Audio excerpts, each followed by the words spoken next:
Góða kvöldið, Grétar Mar heiti ég og ég fengi til mín góða gesti hérna í þáttinn í dag til að tala hafa sjávarútvegsspjall og það eru Magnús Jónsson, fyrrverandi veðurfræðingur og trillukall í dag og Kjartan Sveinsson, formaður Strandveiðifélagsins.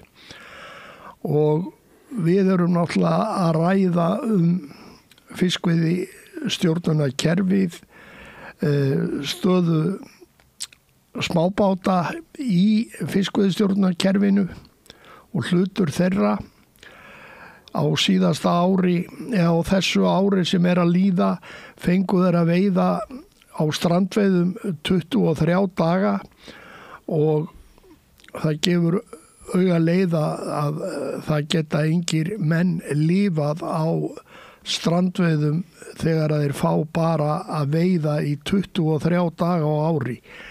En ég vil ræða þessi mál við Magnús og Kjartan og ég byrja á þér, Kjartan. Hvernig staðan hjá ykkur í dag? Já, það er reyndar held ég að veiðidagarnir hafi verið 36, var það ekki? Þeir voru allavega fleiri en 23. Já, þeir voru 30 eitthvað, en alveg sama, það er bara, 330 dagar þá sem það eru bundnir við bryggju, sko. Þannig að þetta er núll og nix. Ég held að hefði komið fram hérna í einhverju þætti sem hann sagði að þeir hefðu fengið að veiða. Já, það er önnur saga. Já. Vegna þess að menn ekkert að ná allir 12 dögum í hverjum mánuði. Nei. Heldur eru menn kannski að ná 9 dögum eða eitthvað svona. Og þetta voru ekki nema 2,5 mánuði sem var möguleiki að róa. Já, það var Gullur Jónasson þarna úr Hafnarfirði var að vísi í það að held ég að það verið bara 23 dagar. Já, sem að hann veiði dagar sem hann hefur náð. Sem að hann náði. Já, það er ekkert ósennilegt. Sko. Já, þekkjandi Gulla, þá held ég að hann hafi örugglega náð fleiri með það nema. Já, en sko, varðandi sko stöðuna, þá er bara, ég meina, það er alltaf kosningar helgina og þá fáum við nýjan ráðherra og það verður mjög spennandi að vita hvað gerist þá. Og og það, ég meina, ég er ekki með neina kristalskúlu til að segja til það. Ég held að það verði alveg örugglega, allavega engin skerðing í ár, en hvort að við fáum eitthvað meira og hvort að því að við erum einhvern veginn alltaf látin mæta afgangi í allri umræðu, sko. Við sjáum það náttúrulega á svona sjávarútvegsumræðinni fyrir þessar kosningar, að það snúast náttúrulega bara skattlagningu og auðlindagjöld. Það er bara auðlindagjöldin sem raunverulega verið að tala um. Já, og ég hef smá áhyggjur af því svo sem, en ég gerði það nú í byrjun mánaðar að ég kallaði eftir bara svörum frá formönnum flokkana og bara spyrjaði bara beint út hver afstaða þeirra væri gagnvart strandveiði kerfinu og við hverju við mættum búast og það er kannski ekkit úr vegi að fara kannski bara yfir stöðuna, hverju svöruðu og hverju ekki. Já, hverju gerðu það? Já, þeir sem að svöruðu beint, að það var náttúrulega flokkur fólksins og þeir sem svöruðu beint voru náttúrulega allir mjög jákvæðir gagnvart strandveiðum og vilja styrkja kerfið og það er náttúrulega flokkur fólksins. Það eru Píratar, það eru sósíalistar og svo er það lýðræðisflokkurinn. Eini flokkurinn sem hefur, og þeir svöruðu okkur nú ekki beint en gerðu það svona óbeint í gegnum grein í Bæjarins bestu og töluðu bara á móti okkur, að það er miðflokkurinn sem hefur svona sagt að beint út fyrir þessar kosningar að við eigum ekki upp á pallborðið á þeim. Framsókn og sjálfstæðisflokkur hafa nú ekki svarað, en við þurfum nú kannski ekkit voðalega mikið að bíða eftir svarir frá þeim. Við vitum nú alveg hverjir það eru sem hafa staðið veg fyrir það að strandveiðikerfið verði mannsamandi. Það verði eitthvað breytt. Já, það verði einhverja jákvæða breytingar þar. Það eru þeir tveir flokkar. Vinstri græn hafa náttúrulega sett aftur inn í sína stefnu eitthvað jákvæða orðum strandveiðar og 5,3% kerfið en við fengum nú ansir hessilegan rýting í baki frá þeim á seinasta kjörtímabili. Og svo er það náttúrulega bara stóri svarti péturinn sem að enginn veit hvað þeir eru að hugsa og það er Samfylking og Viðreisn. Og þau bara vil ekki svara okkur, eða hafa ekki viljað svara okkur með þetta, sko, en Ég nú að vonast til þess að þau séu nú ekkit sérstakir óvinir okkar, trillukalla og kvenna, en hvort að þau hafi bein í nefinu til þess að standa upp í hárinn á stórútgerðinni og leyfa okkur að fá örlitlar milsnur af gnægtarborði þeirra í viðbót. Já, þegar verið að tala þetta, að þá nauðsynlegt að tala þær tölur sem í gangi. Í dag kvóta úthlutað í kílóið af þorskkvóta þarf viðkomandi aðili sem fær kíló af þorskkvóta að borga til ríkisins 27 krónur.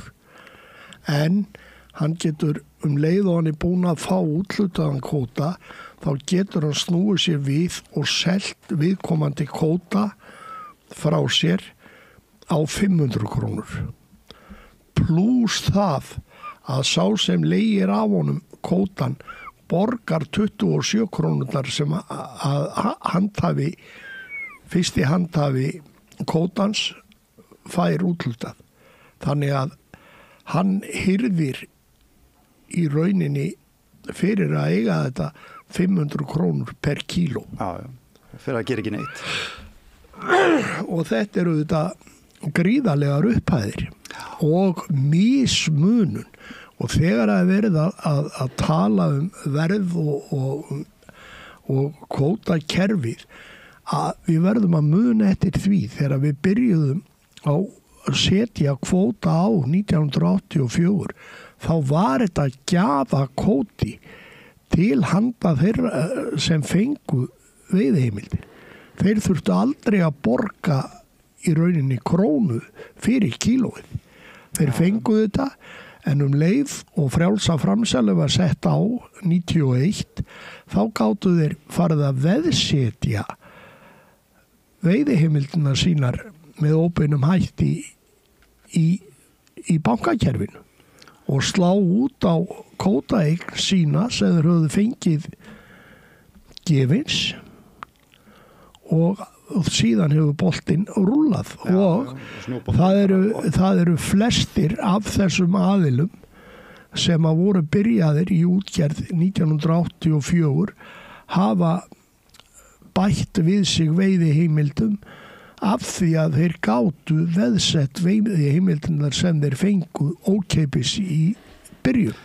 Já, þetta náttúrulega mikið óréttlæti en sko sem formaður strandveiðifélagsins að þá ég náttúrulega fyrst og fremst að hugsa það bara að trillukallar og konur hringinn í kringum landið geti bara lifað af þessu. Það er sko, svo get ég haft mína skoðun á kvótakerfinu og svoleiðis, en það er kannski mál sem að kvótagreifarnir þurfa að eiga við þjóðina fyrir að kanna formann strandveiðifélagsins. En ef þeir myndi láta okkur í friði, þá myndi við láta þá í friði, sko. En þeir líta bara á það að ef það gramm tekið af þeirra úthlutun til annara báta eða skipa eða aðila, að þá sé verið að taka af þeim og skerða þeirra afkomu möguleika og hagnað, og þess vegna eru þeir dragaðir striki í sandinn og segja við samþykjum þetta aldrei, og út af afli þeirra peningalega og fjárhagslega, að þá stjórna þeir bara nánast í mörgum tilfellum hverjir farin á þing og hverjir verða þingmenn og ráða heilu flokkon vinnubröðum þeirra. Vona það sé svona kannski eitthvað aðeins að breytast vegna þess að þjóðin er með okkur í liði, sko, og við búum nú í lýðræði, og það er alltaf að koma meira og meira upp á yfirborðið hvað þessi kvótakongar eru óforskammaðir, og ekki bara innan fiskveiðikerfisins, heldur svo þeir náttúrulega að nota þessa peninga til að kaupa upp heil og hálfu, sko, leigufélögin og kreista peningana út úr leigjendum og svo kaupa fjölmiðla og tryggingafélög og hvað, sko. Þeir eiga í bönkum, þeir eiga í tryggingafélögum, olíufélögum og nefndu það bara, og jafnvel þess vegna alls konar verslunum. Já, það svolítið þannig. En hvað segir þú, Magnús?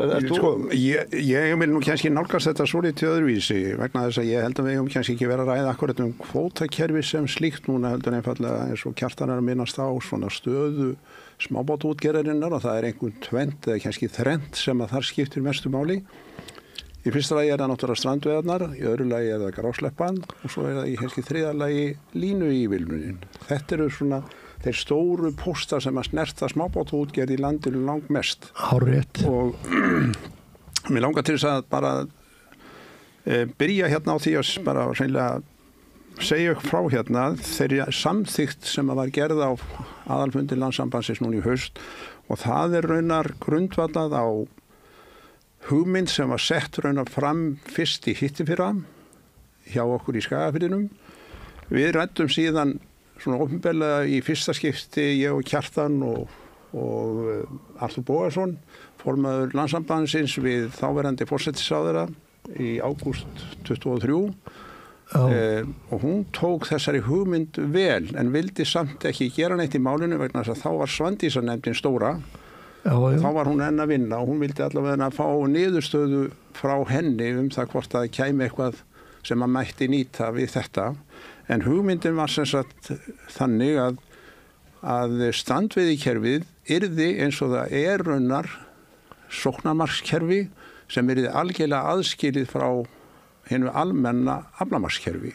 Og það var raunar að einhverju leyti og menn hafa nú viðurkennt að margir, meðan annars gera þeir það núna Gunnar Bragi og fleiri sem að skrifa þetta sá ég að þetta þetta ekki vera hluti af kvótakerfinu.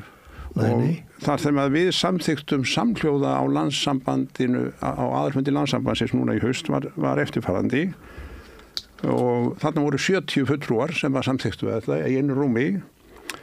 Aðalfundur Landssambands smábátaeigenda skorar á stjórnvöld að beita sig fyrir því að gera tímabundna tilraun til 3 til 5 ára breytt fyrirkomulag strandveiða.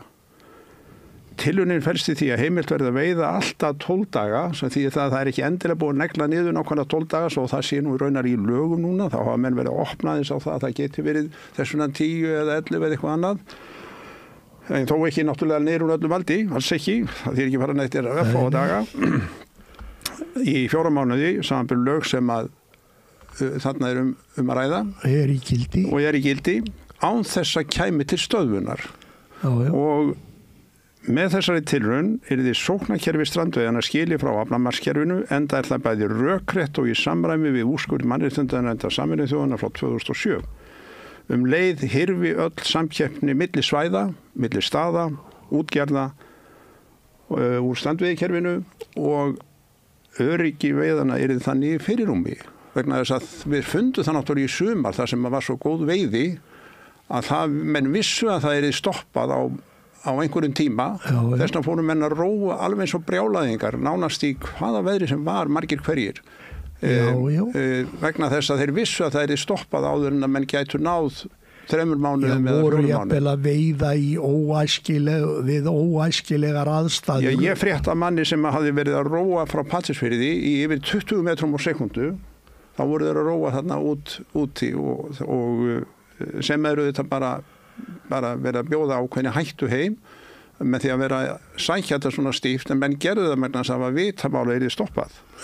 Og bara til þess að bæta því við sem að því að þjóðin með okkur, það hefur verið gerð könnun það yfir 72% af þjóðinni sem svara því að menn vilja styrkja strandveiðikerfið. Þannig að en það álú líka við fiskveiðistjórnarkerfið almennt. Það 82% sem vilja taka upp nýtt kerfi. Það er miklu meira mál ég veit að stokka upp fiskveiðistjórnarkerfið heldur en að stokka þetta upp eða gera þessa tilraun vegna þess að ástæðan fyrir því að við viljum gera tilraun svo að menn óttast tvennt í þessu og kannski aðalega eitt að þetta myndi verða til þess ef að menn gerðu þetta að þá myndi snar fjölga bátum. Það voru 750 bátar síðast í sumar. Með því að gera þetta tímabundna tilraun þá gætu menn séð fram að það hvort að það yrði einhver rosalega fjöldi bátar sem myndi bætast við. Ég vísa til þess að ég held að verið 2012 þá voru líka 750 bátar.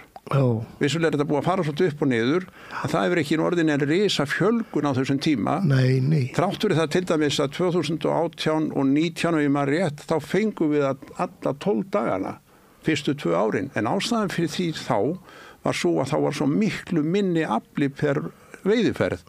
Já. Þannig að aflabrögðin voru svo miklu meiri núna í fyrra og núna á þessu ári. Og tíðarfarið skiptir svo miklu máli. Það skiptir máli, en það er líka að það hafi verið núna síðastliðið sumar 50% meiri afli í hverri veiðiferð heldur en var 2018. Það segir alltaf mikið stöðu stoppsins í kringum landið. Þetta er besta rallið sem við höfum. Þetta er að mínum mati er þetta einn besti mælikvarði á það hvernig ástand stoppsins er. Já.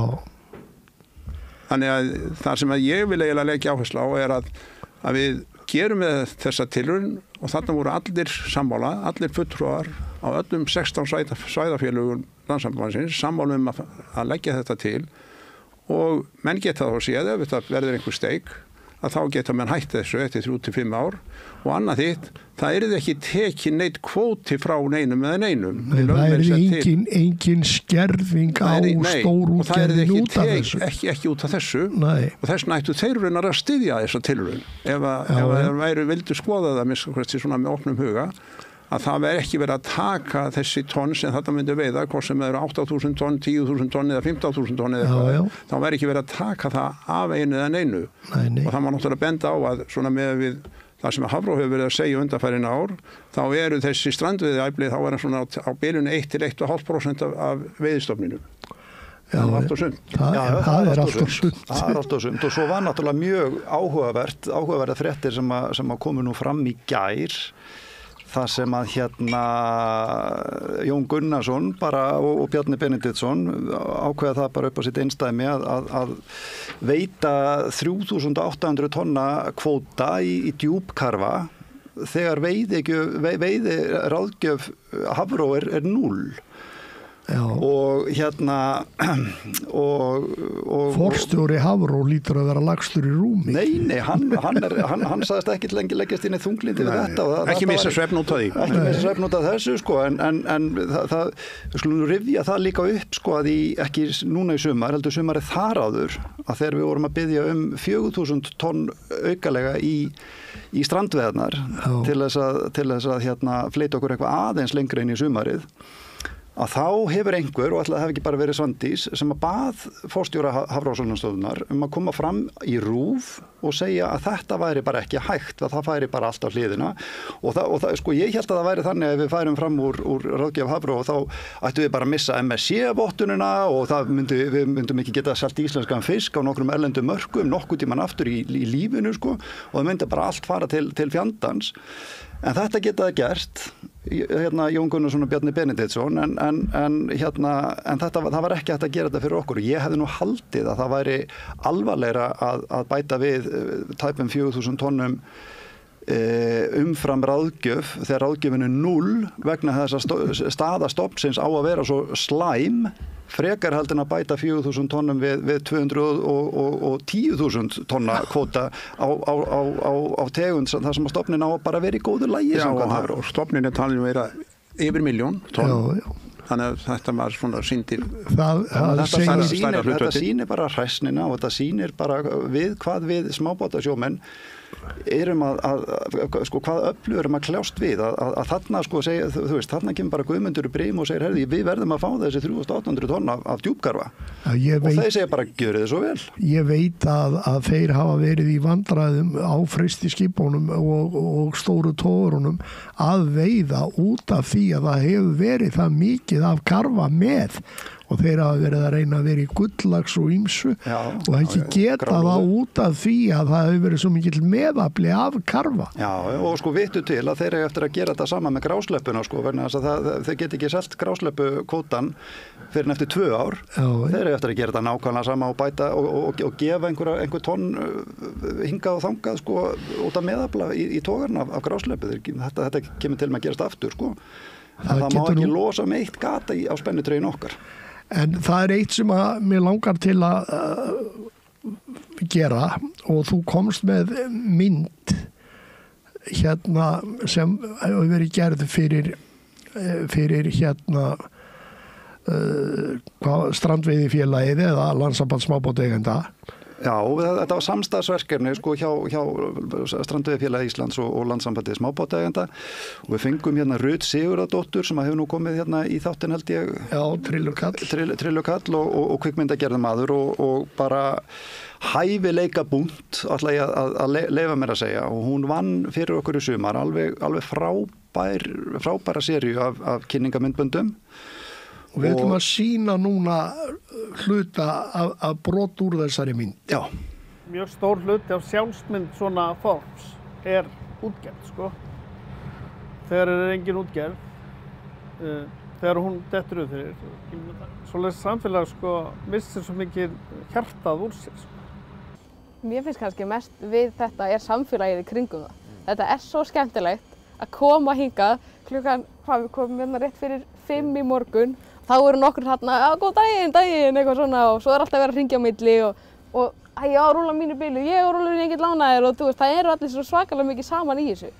Og það sem við erum að sjá í rannsóknir fólk sem eru tengst við strandveiðikerfi og sem eru út á sjó en líka bara fólk sem eru í byggðar þar sem strandveiði bara mjög sterkt, að tala svona lífsgæði og velferð. Já, fólk þarf að hugsa penning, en það miklu meira svona ómælinlegt tengst við strandveiðikerfi.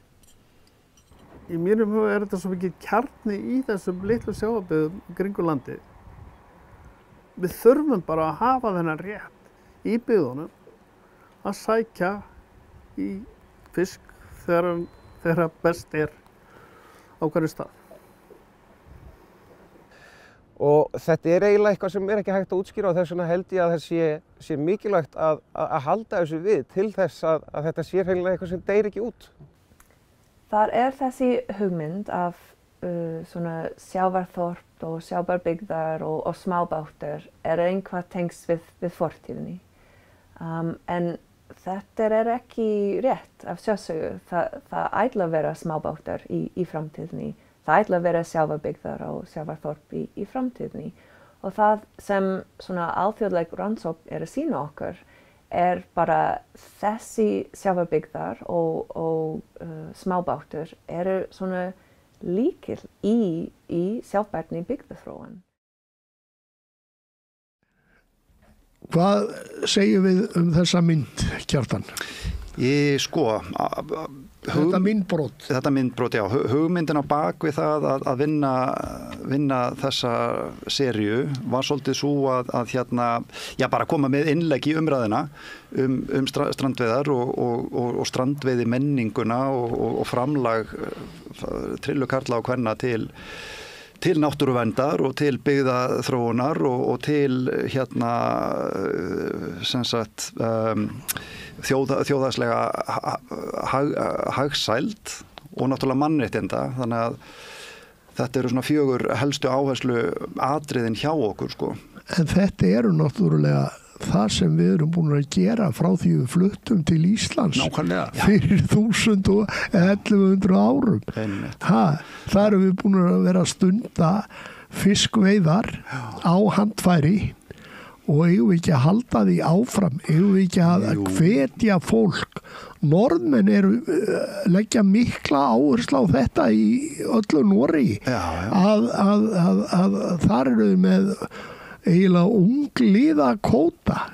Já, og eins og hún segir, hún Catherine Chambers í þessu myndbroti og hún náttúrulega okkar fremsti og hún bara frábær fræðimaður og ég bara get sagt það sem félagsfræðingur sjálfur að hennar rannsóknir eru bara alveg upp á 10.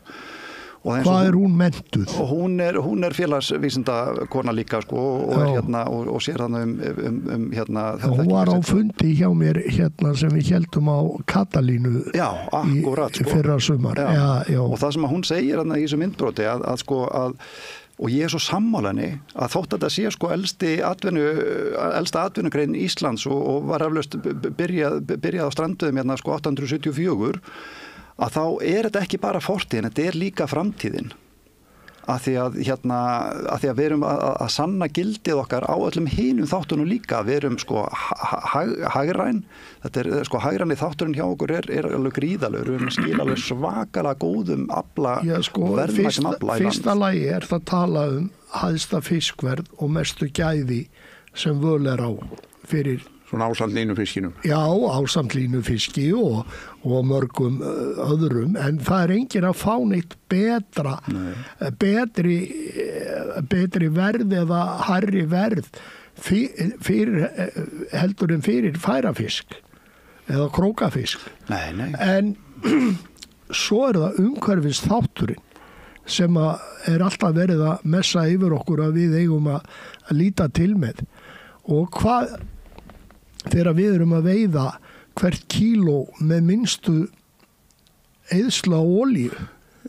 Það er nú kannski ekki endilega alltaf, en oftast. Það er alltaf, það fer náttúrulega svolítið eftir, en enga síður, það var þetta mjög umhverfisvænt og ég náttúrulega líka hef skrifað grein það að það er talið að togaraflotinn í heiminum, hann losi álíka mikið af koltvísýringi með því að skrapa botninn eins og allt flug í heiminum gerir.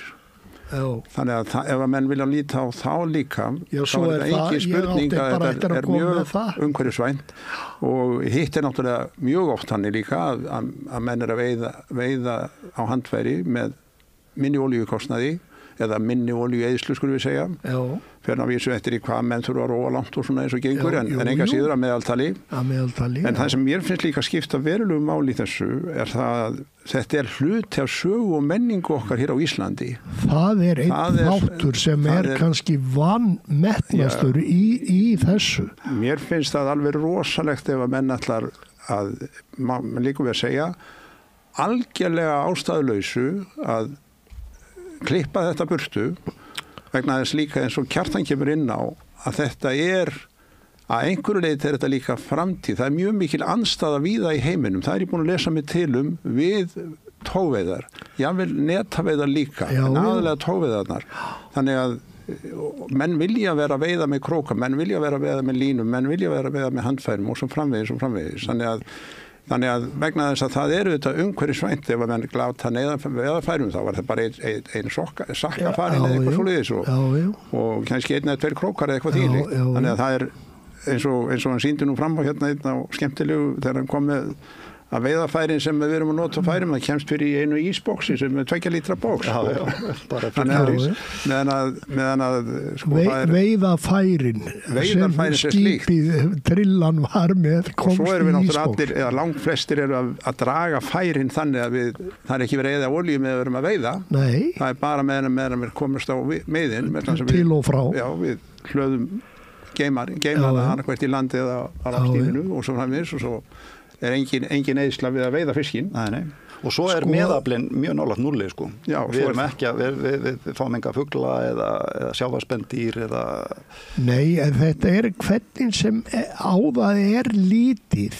Er þetta í rauninni það sem við ættum að hvetja og hafa hvatningu innbyggða í það að stuðla því að veiða sem mest eins og við getum á þessi veiðarfæri, handfæri. Og eins og Magnús segir, sko, og þetta er lykilorð þegar þú segir að ástæðulausu, að útrýma þessari atvinnustétt af ástæðulausu, vegna þess að það er allar ástæður til þess að styrkjana. Það er, sko, heilbrigð skynsemi hjá öllum ætti að snúast það að styrkja þessar veiðar og reyna að gera þær eins arðbærar eins og hægt væri og stuðla því að sem mesta fiski væri veitt á króka. Já, og ég held að það horfi enginn á þessa mynd og hlusta á viðtali við þá hérna Alexander og Jón Martein eða Friðjón og Ástu Björk eða Helga Hlín og allt þetta fólk, og ég held að horfi enginn á þetta og hugsa með sér, mér er alveg sama þótt að þessi menning hverfi. Það væri menningaslys að viðhalda þessu ekki vegna þess að þetta er svo sterk menning, þetta er svo stór hluti af sjálfsmynd okkar sem Íslendinga. Það er þessi trillumenning ásamt kannski bænda menningunni. en ég held að horfa enginn á þetta og segja bara mér alveg sama þótt þetta hverfi og hvað þá ef það er af engri ástæðu sko. Nei, ég vegna þess að þetta náttúrulega líka að mínum mati, þá er þetta ekki bara hluti af menningu okkar og sögu, þetta líka hluti af mannréttindum, þetta hluti af atvinnuréttindum okkar sem eru jafngömul eins og byggðir á Íslandi þannig að það alveg fráleitt að vera að halda þessu svona niðri eða jafnvel að reyna að ganga frá því eins og margir hverjir vilja vegna þess að það líka engin dæmi þess að það hafi verið ofveiddur fiskur á króka. Það er ekki hægt. Það er ekki hægt. Það er svo víðáttu fjarri því að það sé nokkuð tíman hægt að það sé að veiða til ofveiði með önglum. Út í hafinu. Það er síðasta veiðafæri sem gæti ofveitt.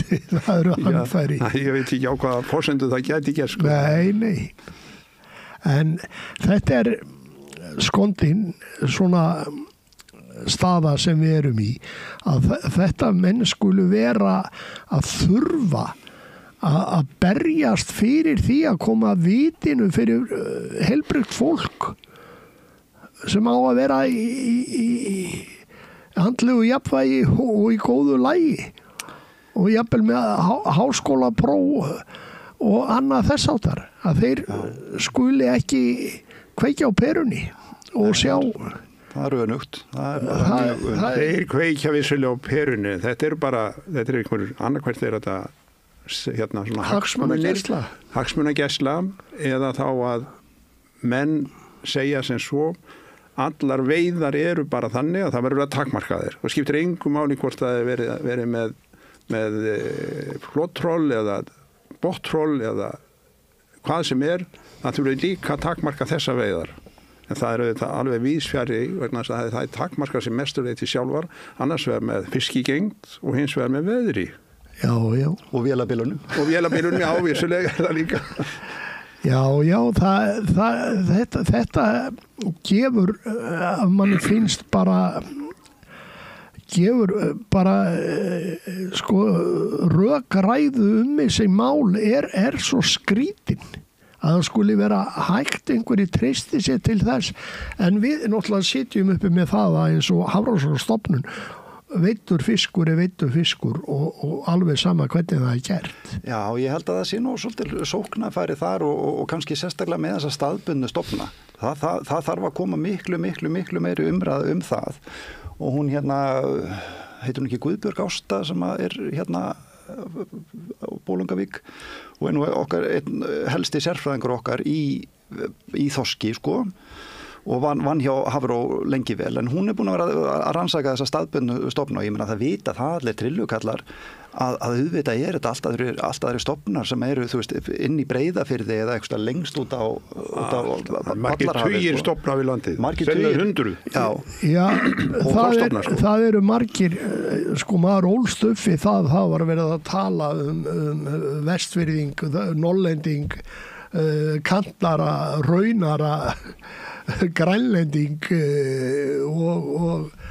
og svo veit maður náttúrulega eftir að hafa verið að stunda veiðar að það var ekki sama hvort þú varst að veiða á 40-50 föðmum eða 150 föðmum eða 200 föðmum þetta var allt annar fiskur og einhver tíman sá ég einhver gögn hjá Hafró þar sem þeir töldu með DNA rannsóknum væru minnstakosti 16 sérstök afbrigði af þorski en allt kemur þetta heim og saman við það að þetta eru margir þorskstofnar með þessar stóri stofni Suðvesturlands hann er sennilega með nokkra undirstofna þú þekkir það nú mentara betur Gretar því að þú er búin að veiða miklu meira Já, það eru bara það var svo misjafnt bara það komu göngur af misjöfnum fiski og það átti stundum við að vera með 7 tommur ríðil stundum bara 9 tommur ríðil stundum fekk maður ekki nema bara í 6 tommu. Ég nokkuð nöðis að það eru nokkru stofnar bara á Skagafirði einum og ég reikna með þessu ennbreið og Breiðafirði þar sem að þú hefur verið að róa. Það held ég alveg örgulega. Það er meiri fiskgengd í Breiðafirði og bara reynlega inn í Faxaflóa eða svona í kringum Faxaflóan heldur en hefur verið oft áður. Já, en norðmenn eru svolítið meira fyrir 30 árum síðan þá man ég eftir því að breiðfirðingar voru komni með net austur fyrir Vestmannaeyjar til að bjarga vertíðinni hjá sér. Hornfirðingar voru komnir frá Hornafirði bara í kantinn fyrir austan Vestmannaeyjar og svo Grindvíkingar og Sandgerðingar og aðrir allir á tiltölulega kannski 30-40 mílna svæðið eitthvað en svo verði á eftir og þá voru allir komnir inn á Breiðafjörð eða margir og þá var menn að eldast við fisk austur á Ingólfshöfða og vestur á Brjálaðarhrygg sem við kölluðum út af 90 mílur í Látrabjarg og 90 mílur í Snæfellsjökul. Þannig að þetta fiskir í gekk svona fyrir sig. Jú, það eru mörg dæmi þess að menn hafa séð það eru sama stofni sem kemur inn og hrygnir á tilteknum svæðum ár eftir ár og hann er ekki að fara neitt mjög langt, það er kannski, hann er að fara kannski einhverja 100 kilometra, kannski 100-150 kilometra eitthvað svoleiðis. Ég man eftir að ég veiti þetta fyrir norðan eitt fisk sem var þá veitur alveg í botni Skagafjarðar, hann hafði verið merktur cirka 50 kilometra norður af Siglufirði. Þá hafði hann komið þar í veiðarfæri. Hann kemur til þess að hrygna inn í botni Skagafjarðar. Já, en svo er það þetta með veiðarfærin sko og við verðum svolítið að krefjast aðeins skýrari svara frá Hafró hvað þau meina með því að það sé sömu áhrif, umhverfisáhrif af handfærum og af trolli sko. Ég gútira ekki alveg þær skýringar sem Hafró hafa komið með á því. Það er bara ekki hægt að fallast á það. Það vita það allir ef þeir eiga einhvern blett og það kemur jarðít og keyrir yfir blettin að það hefur einhver áhrif umfram það sem að hundurðin sé að leika sér á blettinu. Já, en líka bara þetta með sko hversu margir sleppa sko og kremjast undir bobbingunum og rockhoppurnum og allt það sko að það þarf eiginlega sko ég vil kalla eftir bara betri útskýringum á því af hverju Hafró halda það séu jafn mikil afföll. Það eru í handfærum eins og í félagi ykkar Guðlaugur Jónasson var nú að benda á rannsóknir frá Noregi fisk sem hafði farið undir bobbingalengjur eða rockhoppera og annað þessáttar en það er ekkert gert með þessar rannsóknir hjá Hafrannsóknastofnun á Íslandi þó að veiðarfærin sem slík eru alveg eins á Íslandi eins og í Noregi á togskipum. Já, en það var nú eitthvað fundur þetta hvort það var í haust eða sumar eða ég man ekki alveg hvernig það var og þar var einhver frá Hafrannsóknastofnun sem að sagði að jú, kannski er það 50% sem að sleppa undir og kremjast og drepast eða laskast eða eitthvað en það er bara svolítið svipað á handfærum, segir hann. Já. Og ég vil fá aðeins meiri Rótaru þá þorskin með þegar þú lætur sokkuna Já, sko það er mikið að þorski að rótast Nei, þeir geta náttúrulega dottið af krókunum á leiðinu þá eru þeir bara lifandi Flestir.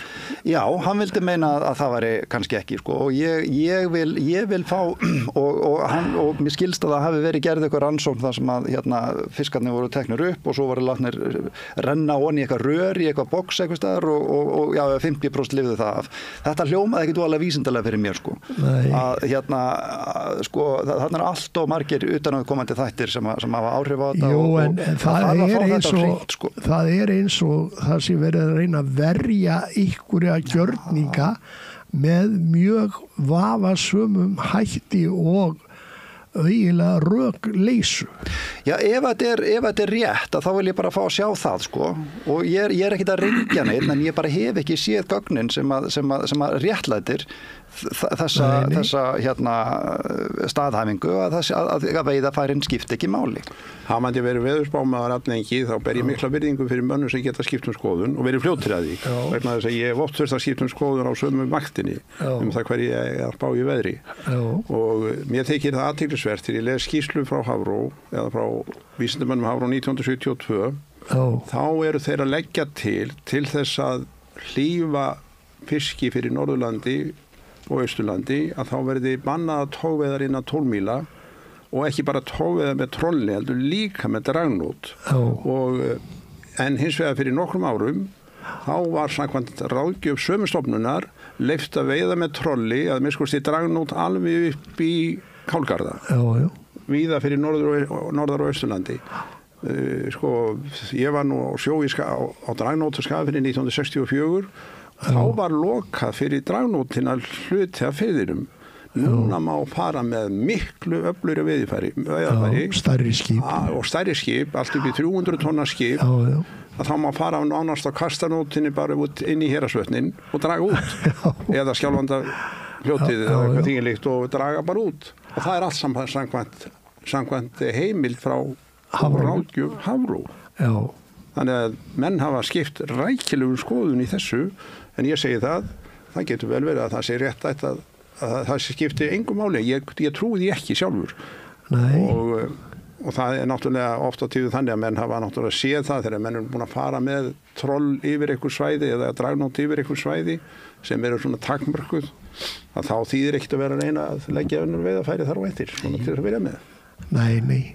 Og svæði það er hægt að gera, það eru til mörg svæði þar sem að línur hafa verið virtar til margra ára og það væri til dæmis verkefni fyrir Hafrannsóknastofnun að kynna sér botla í hérna fyrir austan línu sem liggur í vestur frá hérna Garðskagavita og norður í Gölt eiginlega þvert yfir Faxaflóan. Togveiðar hafa aldrei verið leyfðar síðan bara þegar menn voru að byrja togveiðar á togurum og toguðu hérna 1920-30 eða eitthvað þess áttar. Allt önnur veiðarfæri. Allt önnur veiðarfæri en þá voru aðeins stundar togveiðar þar en svo var þessi lína hefur haldið sér og svo aftur með á toga norður að þessari línu frá Stafnesi og fram hjá Sandgerði að þessari línu en fyrir utan 4 mílur frá landi og norður í þessa línu þarna var aldrei verið með togveiðarfæri fyrir norðan þessa línu þarna gætu þeir fengið dálítið með botnrannsóknum gætu þeir fengið þarna sitt hvoru megin við línuna gert samaburð svona míla í sitt hvoru áttina þá gætu þeir fengið þetta og það eru fleiri svæði svona á við hringinn í kringum Ísland þannig að það væru hægt að sjá hvaða áhrif þetta hefði haft. Já. Ég er allavega ekki alveg að kaupa þetta að það sé engin munur og það svíður svolítið þegar maður sér síðan ráðherra standa upp í pontu á Alþingi og segja tonn upp á sjó er bara sama tonn upp á sjó þegar maður bara veit að hérna rökin á bakvið þá fullyrðingu er ósönnuð eða allavega órökstudd og ef þetta er rétt þá myndi ég vilja fá sjá gögnin sem að styðja þessa fullyrðingu. Í öðrum löndum er stöðugt verið að reyna að þrengja að togveiðum. Ég þekki svolítið til sér á Nýja-Sjálandi. Það er alltaf verið að stækka þau svæði sem eru lokuð. Færeyingarnir gera þetta með Færeyjabankann og þannig það er mjög skrítið ef að með á Íslandi væru þannig að með Ísland ætti að vera þannig að það skipti engum máli hvað veiðarfæri væri notuð. Nei. Já. Fyrir utan það að ég held nú að vera í búið að móta þá stefnu hérna núna, það ætti held ég að vera 30% af landhelginni. Landhelginni ætti að vera þannig að menn ætti ekki vera að nota óvistvæn veiðarfæri, skulum við segja. Já. Það er í, ég held að sé bara búið að ákveða það, er það miða við 2030? Já, ég man ekki hvaða árið, þetta er allavega stefna sem er komin orðin alþjóðleg, sko. Já. Og svo er þetta ekkert ný umræði, ég menna við bara munum það hvað Guðmundur heitinn Kjærnesteð sagði nú, sko, að hann hefði nú ekki verið að standa í þessari baráttu öll þessi ári ef hann vissi það að vinna við það að koma bresku togurnum út bara til þess að fá íslenska ryksugutogur einn aftur, sko. Já, bara hræðilega sorglegt. Og loka á skakbáta. Já, þess að tala ekki það. Hann held hann hefði verið að verja landhelgina fyrir hagsmuni íslensku þjóðarinnar en ekki fyrir einhverja fáa íslenska sækrifa. Já, og hann talaði bara þessa ryksugutogara, sko. Já. Hann hefði viljað losna við það út úr. Einu sinni var forstjóri LIU, talaði hann ryksugutogara í sjónvarpsviðtali á sínum tíma og talaði gegn þeim en skipti svo plötu 2 árum seinna þegar íslenskir útgerðarmenn vildu fara að gera út vespíðutogara. Jú, og þegar við erum að tala ryksugutogara sem það var nú upphaflega farið að ræða kannski hérna einhvern tímann þegar ég var ungur maður, kannski milli 1980 og 90 eitthvað svo þess, þá voru það miklu minni skip og við erum að nota í það. Já. Þetta voru bara pungar eins og sagt er, sko. Og veiðarfærin. Já, bæði trollin og hlerarnir og allt bara það er engin að nota svoleiðis veiðarfæri í dag. Þetta verður allt breyst svo mikið. Nema í togararallinu þá er að nota 40 ára. Þá erum við að nota 40 ára gömul veiðarfæri. Óbreytt á milli ára. Nema skiptur net og eitthvað þess áttar. Já. Hlerarnir væntanlega svipaðir. Já. Stærð trollsins. Já. En þetta er það sem við lifum með, en Hafrannsóknastofnun spilar ákveðna rullu eða er notuð til þess að rök eða hjálpa þeim með einhver rök í sínum málflutningi sem að vilja ekki gera neina breytingar eins og strandveiðum eða smábátaveiðum eða annað þess áttar. Já, maður er stundum svolítið hugsa yfir því, sko, hvernig... Já, er það röng túlkun hjá manni að segja þetta? Ég vil nú ekki bera... Ég vil ekki taka undir það heldur að þessu beinlinins að... Ég gera það óbeint á. Já, en sko... Ég var mjög hugsi þarna í hittifyrra þegar forstjóri Hafró var að koma fram og segja að við mættum ekki fá 4.000 tonni viðbót vegna þess að þá var að vera að fara fram úr ráðgjöf. Ég var mjög ósáttur við það vegna þess að það var enginn að biðja 4.000 tonn umfram ráðgjöf. Við vorum að biðja við vorum búin að sýna hvar það var að hægt að sækja þessi 4.000 tonn án þess að þurfa að gera það. Þannig að málið kom honum ekkit við. Þannig að ég var mjög svektur en ég held að hann hafi eflaust bara verið narraður út í þetta, sko. Að gera þetta og jú, ég meina þú veist einhvern veginn sko eins og kemur ljós í gær að þá bara yppar hann öxlum yfir tæplega 4.000 tonnum af tonnum í djúpkarfa fiskur sem að þeir telja verið í hættu, sko, og þá yppar hann öxlum. Mjög lítið stofn í augnablikinu, sko. Já, þá yppar hann öxlum en var tilbúin til að koma fram í RÚV, í fréttum RÚV og tala gegn því að við fengjum tonn sem við vorum búin að finna hvort þið er, sko. Þannig að það er náttúrulega, sko, ég myndi segja ég myndi segja að þeir þurfa að passa sig svolítið á þessu pólitíska sviði, sko, vegna þess að þarna var hann að stíga inn í hagsmunabaráttu og pólitískt og það er náttúrulega Hafró alls ekki að gera, sko. En við höfum bara tekið eftir því að í hagsmunagæslunni eru ráðherrar ofta að gera ýmsa hluti. Já, þeir náttúrulega beita stofnunum svolítið fyrir sér með lúalegum hætti. Það var verkfall hjá sjómunum og sjávarútvegsráðherra ákvað þá að þeir gætu fengið að færa meira á milli ára af veiðiheimildum. Já, sem þýddi það að það var engin kvöð á útgerðarmönnum að semja við sjómenn í flýti eða reyna að haska því eitthvað áfram. Já. En hún hótaði svo að setja lög á sjómenn ef þeir semdu ekki. En svo hafa komið fleiri sjávarútvegsráðherrar á eftir þessu og lögin eru ennþá þannig að þeir mega geyma og færa afla á milli ára. Því var ekkert breytt tilbaka.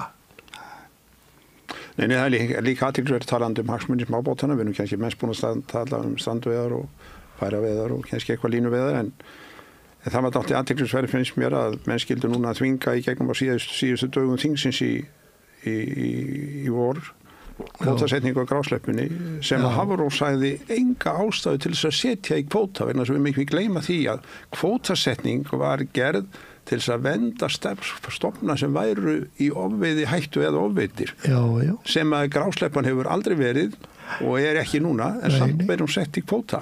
Það verður það náttúrulega leið að hún var sett í kvóta vegna þess að það er bara eins og með alla aðra fiskistofna leið og þeir eru kvótasettir að þá rýnur stofnin. Já. Það er mörg dæmi þess allavega hana. Það er söguleg staðreind. Þessa dæmi er kannski humarinn. Já. Hann er náttúrulega búin að vera lengi í kvóta og sókn í hann breyst mikið. Stærri skip og... Hann er nokkur humarveiði núna? Nei, það er engin humarveiði. En varðandi grásleppuna þá er það, sko, þetta er náttúrulega bara svo sorglegt að þetta skildi hafa verið gert. Algjör hneysa að þeir skildu tróða þessu út bakdyrnar, sko. En og einmitt vegna þess að það voru engin rök fyrir þessu, sko. Það þurfti ekkit, það var engin fiskifræðileg rök. Við megum ekki gleyma því að það voru verið að brjóta atvinnuréttindi á fullt af sjómönnum með þessu breytingu. Já. Það verða massi málaferli á byggilega út af þessu. Það verða það og hann, Bjarni Jónsson átti nú svolítið góðan stórleik þegar hann náði allavega að setja þarna 2 ára stopp á það að væri hægt að selja þessar heimildir vegna þess að um leið og þú getur selt þær og það fara að selja við þær þá verður alveg rosalega erfitt að vinda ofan af þessu. En ég held að þetta hljóti að verða endurskoðað, sko, og sérstaklega fyrst að búvörulögin voru svona í svipuðum anda, sko, svipuðum dúr hvernig þau voru afgreidd, sko. Jú, en manni finnst bara þegar að verða að tala atvinnuréttindi sjómanna, verða að setja kvóta á svona eins og grásleppuna og þar að leiðandi verða að brjóta atvinnuréttindi menn rópuð og á strandveiði sjómönnum, það er náttúrulega verið að brjóta atvinnuréttindi á þeim þegar verið að segja með dagsfyrirvara stopp þegar hættir að veiða að ástæðu lausu í rauninni en menn voru að gapa það að væri verið að brjóta atvinnufrelsi á fólki sem starfaði við hvalveiðar. Það þóttu sumum þingmönnum Sjálfstæðisflokks og Framsóknarflokks mjög alvarlegt og Heiðrúnu Lind Já, þar var það mjög alvarlegt að brjóta atvinnufrelsi þeirra en atvinnufrelsi strandveiði sjómanna og grásleppukalla það var allt í lagi. Já, þetta átti athyglisvert að báðar stofnanirnar sem eru nú í tengda sjávarútveginum, bæði Hafró og Fiskistofa, töldu ekki ástæðu til þess að setja kvóta á grásleppu. Nei.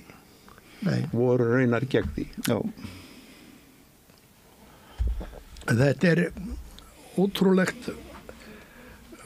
ótrúlegt hvernig þetta ber að og hvernig umhverfið í þessu gagnvart þessum.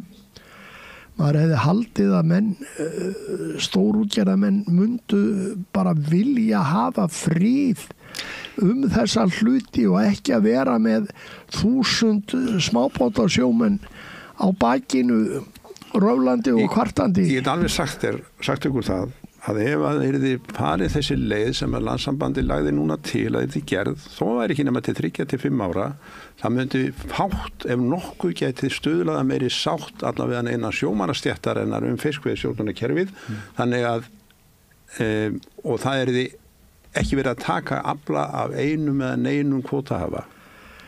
Nei. Þetta held ég að sé alveg rétt, en hvort að sko kvótahafar sjálfir væru það væri sátt hjá þeim þannig að ég held að þetta snúist ekki bara þessar litlu veiðiheimildir, þetta svo lítið sem að ræðir sko. Ég held að hljóta hanga eitthvað annað á spýtunum, það bara meikar ekkert sens að vera svona harðir að móta okkur og þessum litlu brauðmólu sem það eru fleiri sko. þættir, þessi afli allur sem að fengist út úr þessu kæmi 99% inn á fiskmarkað.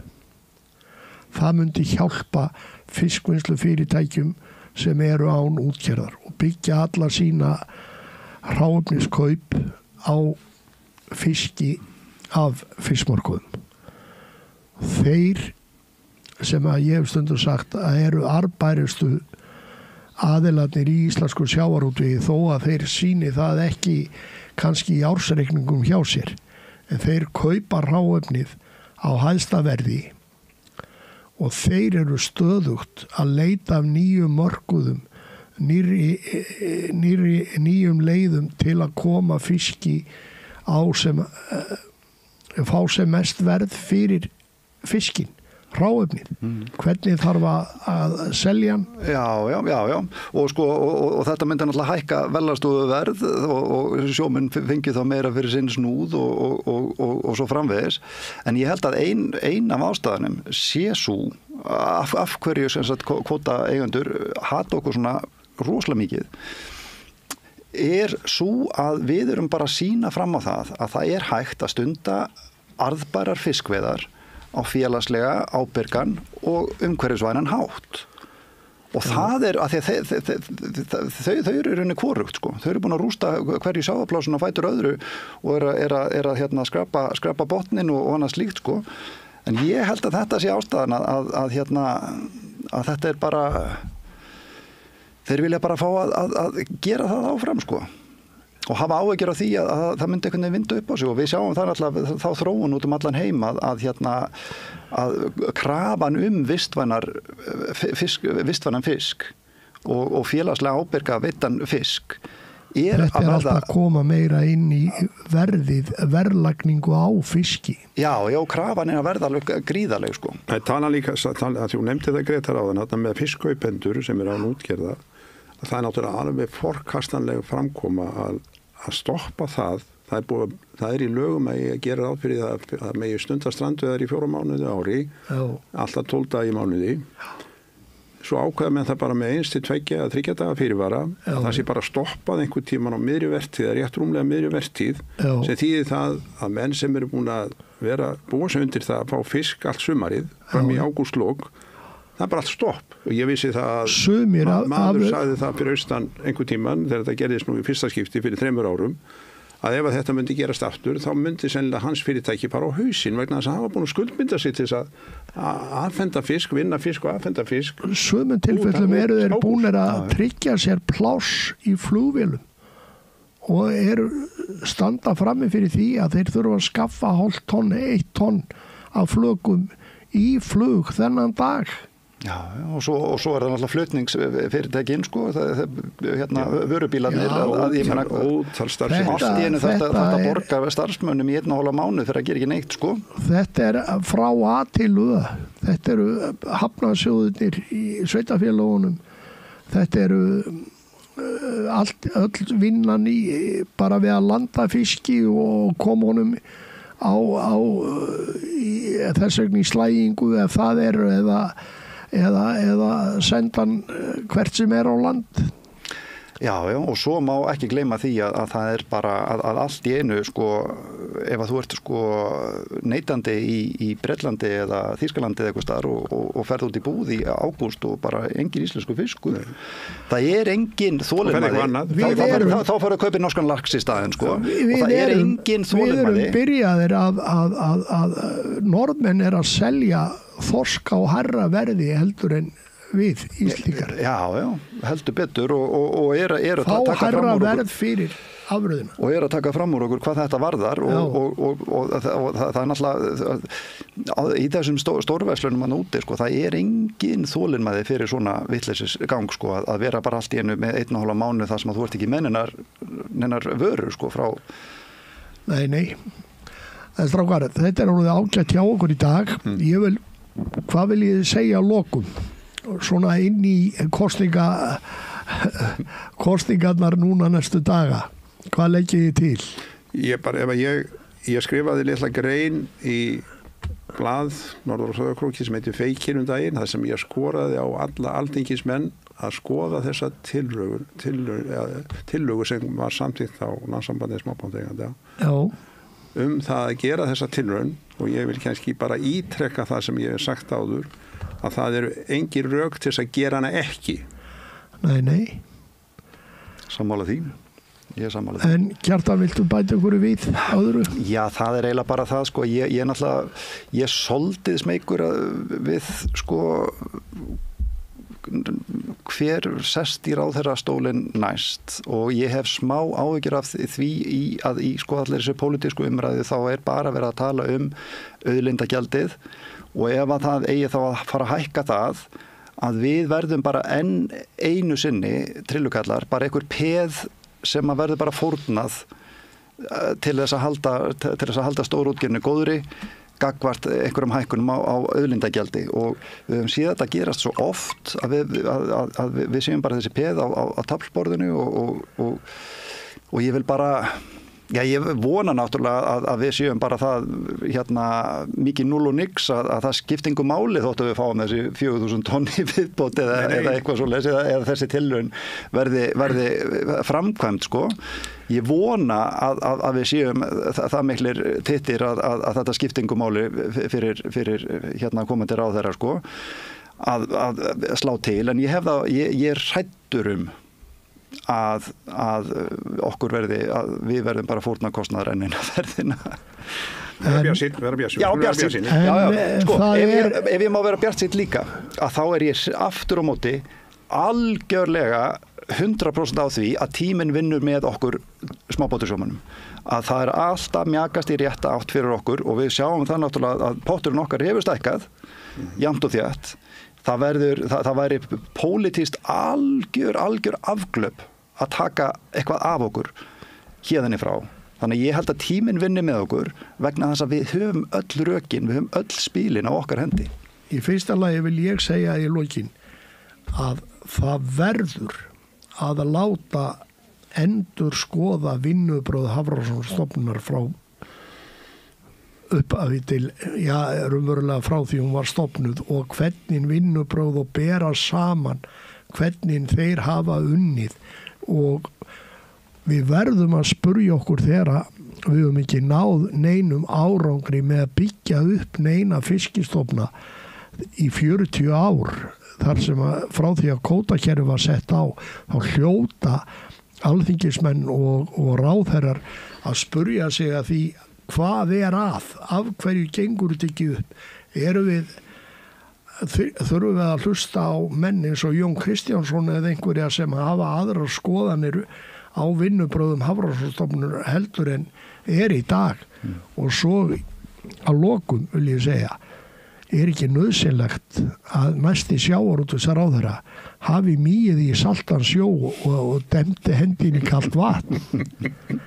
Ég hefði haldið það líka. Ég þakka ykkur fyrir í dag, drengir. Takk.